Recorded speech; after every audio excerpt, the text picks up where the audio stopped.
Okay, the first thing that we're going to do when we get our rifle is put a rail on it. And even if I buy a rifle that already has a rail on it, I am going to take that rail off, no matter what type of rail it is. I don't care how nice it is, unless it is a 20 MOA rail. If it isn't a 20 MOA rail, I'm going to be taking it off and I would be replacing it with a 20 MOA rail. If you don't know what a 20 MOA rail is, we're going to step over the whiteboard and I'm going to give you a brief explanation before we move into the mounting process.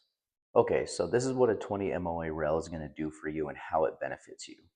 Is especially with a 30 millimeter tube, something important to note is when you buy a scope and it tells you that you get 68 MOA of elevation adjustment, that doesn't mean you get to use the full 68 MOA of adjustment. When you buy the scope, the center of your 68 MOA of adjustment is going to be centered with the reticle. So you're going to get 30 minutes of angle of elevation up and 34 minutes of angle of elevation down, which we don't need 34 minutes of angle of adjustment down. So what we do is we put a 20 MOA rail on it, where then, in theory, it moves the center of the reticle down, where now I'm going to gain 20 minutes of angle of adjustment up. So it resets basically the 0 point of the scope. So now I would have 14 minutes of angle of elevation down and 54 minutes of angle of adjustment up. If you were to use just a regular rail, and like let's say you went to zero it and you had to move up 8 minutes of angle to get your rifle zeroed, you then only get 28 minutes of angle of adjustment up. So you're starting to not be able to use the entirety of the scope and the ability that it has. The 20 MOA rail allows you to move it down where now you're going to get the max adjustment out of the scope. So for example, on my Arkin EPL on the 22 Creedmoor, with a 34 minute of angle of adjustment up, I can hit out to 1250 yards dialing on my scope.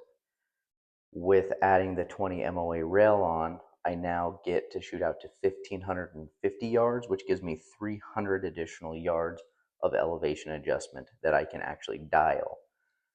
I really like that just in case I do want to shoot that far and I do want to dial.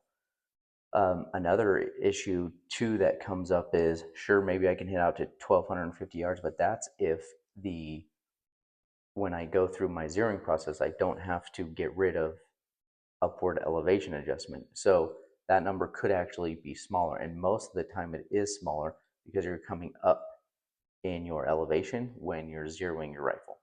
So that is why I use a 20 MOA rail, and I use it on all of my rifles.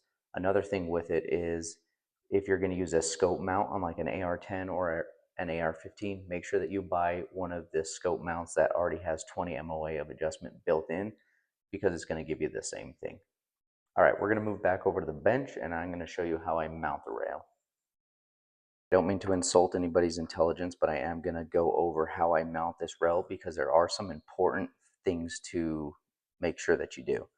One of those is with this 20 MOA rail, I know in your brain you may think that the elevated portion needs to go forward so that your scope gets aimed up, but that's not how it works, so don't do it.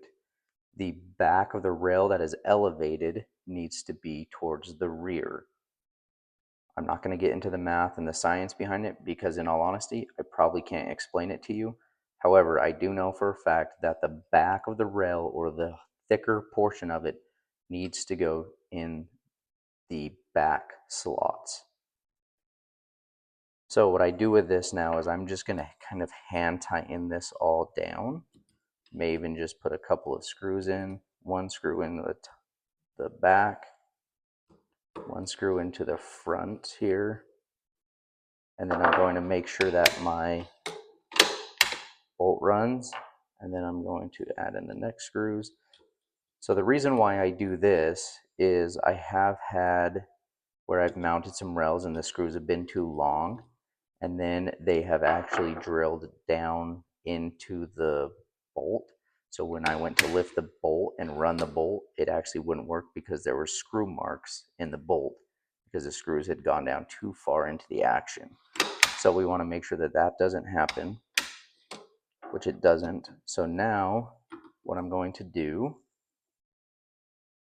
is I'm going to take one out at a time.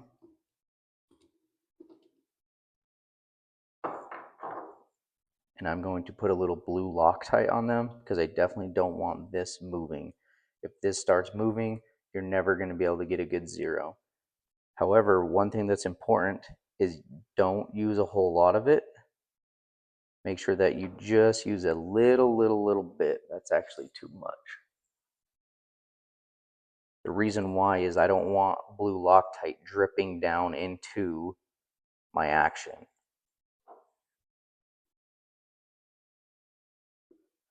And I'm not going to apply any sort of specific torque on it yet. I'm just going to kind of hand tighten it down. And I'm going to move to this one here and do the same. By the way, if you don't have fix-it sticks, they're one of my favorite products.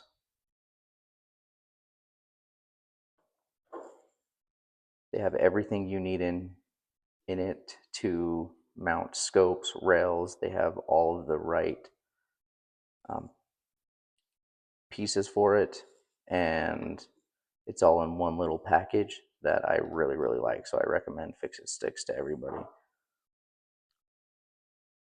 So blue Loctite goes on every screw, and I am just finger tightening it down for now.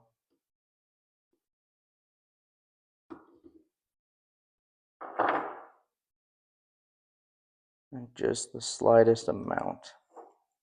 It doesn't take much. So looking at the rotors, finger tight, just gonna make sure that it still runs. Calls for 18 foot-pounds for the torque. However, I am going to do a little bit more than that just to be on the safe side.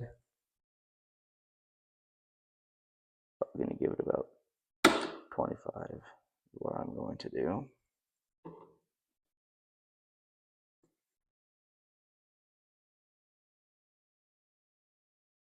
Just like that. And I'm going to come to this one.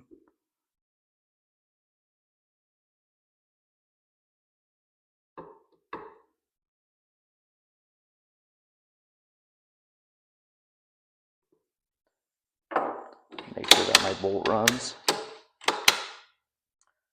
And that's it.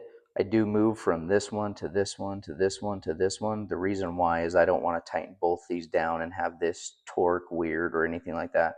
And so moving back and forth, just make sure that you get a good even alignment, and that way you're not torquing the system at all.